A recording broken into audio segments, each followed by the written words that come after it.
Control of hazardous energy sources is a requirement that organizations must implement for the safety of all employees. This program is designed to explain the basic procedures, some terminology used in the procedures, and general requirements. Before this requirement was released in September of 1989, organizations used the lockout and tagout procedures to protect employees from machinery and equipment hazards during maintenance and repair. Control of hazardous energy sources is the new concept, with new requirements for the previous lockout tagout program. Let's begin with some basics, as you'll need these to understand the program. What are hazardous energy sources? Electricity is used to provide power to a wide variety of machines and equipment. Locking out of electricity prevents electrical equipment from accidental release of electricity during maintenance or repair. The main problem here is locking out electricity does not guarantee that other energy sources won't be released. There may be a steam valve that requires locking out as well, or hydraulic, vacuum, or pneumatic pressure, mechanical motion, springs, thermal energy such as steam or heat, or extremely low temperature liquids or gases. Release of chemicals or chemical reactions are other energy sources that must be controlled, dissipated, or shut off. Locking out of electricity may not provide adequate protection during maintenance and repair. Each machine or piece of equipment must be inspected by trained persons to determine adequate lockout procedures for all potential hazardous energy sources. Your organization must have these energy sources identified and listed in the written lockout tagout policy and procedures. Now, before we go much further, let's discuss two categories of employees requiring knowledge and training in lockout tagout procedures. The first category is authorized employees. These are maintenance personnel who actually use lockout and tagout procedures while they are repairing or maintaining equipment. The second category is affected employees. Now, this describes any employee who uses or works around equipment and machinery. It's recommended that virtually all employees be in the affected employee category.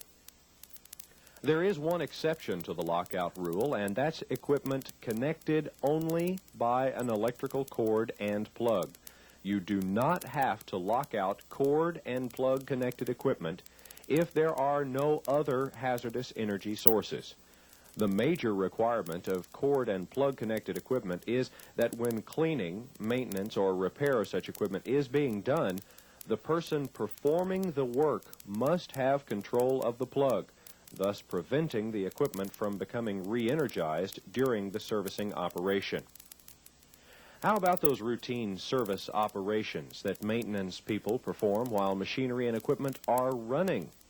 You need to remember the phrases normal production operations and servicing or maintenance during normal production operations. Normal production operations means operation of equipment by machine operators. From time to time, minor adjustments are made by machine operators to keep the machine operating properly. The key safety factor in normal productions is machine guarding to protect the machine operator. When employees are protected by machine guarding or similar devices, lockout and tagout is not necessary. The employee has protection. The term servicing and maintenance during normal production operations also requires maintenance persons to be protected by machine guarding.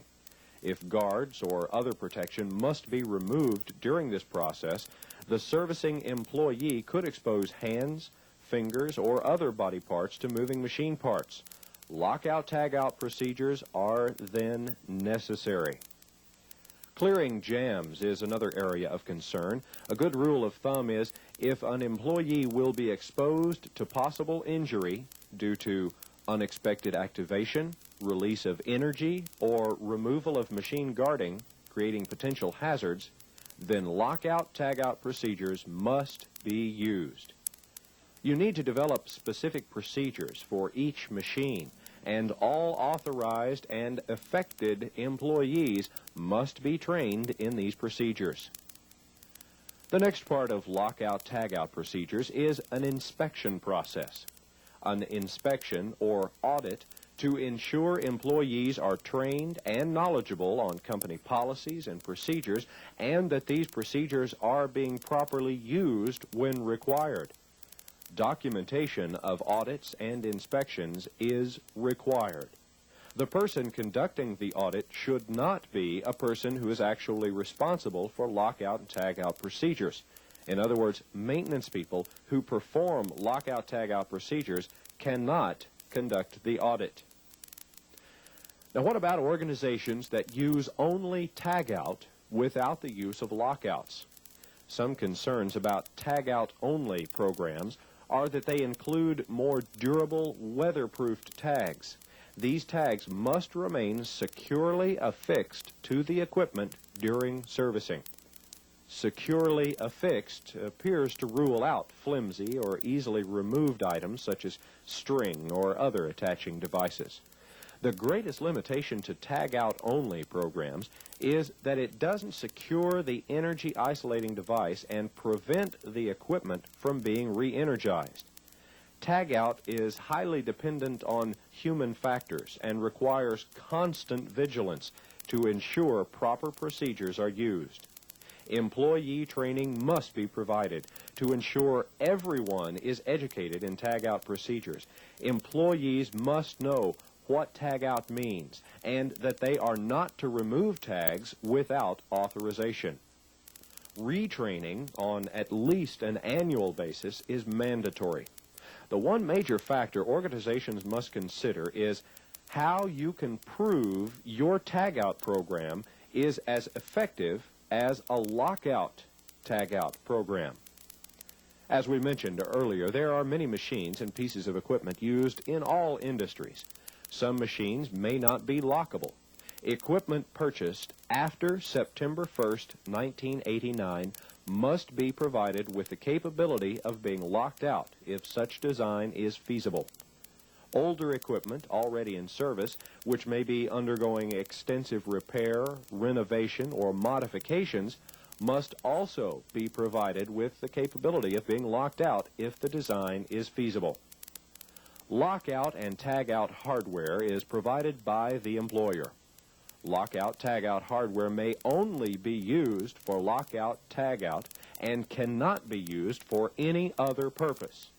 Now, this pertains primarily to the tags because lockout tags used for other purposes may dilute the meaning of the tag.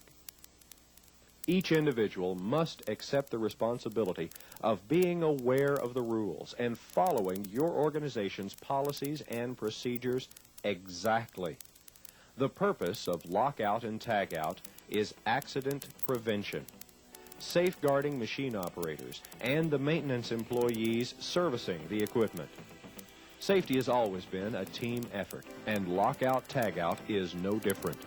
The rules are very important, and if you're not sure about a particular procedure, ask your supervisor. Don't take chances, because failure to properly lock out and tag out when necessary can lead to potentially serious injury. Thank you.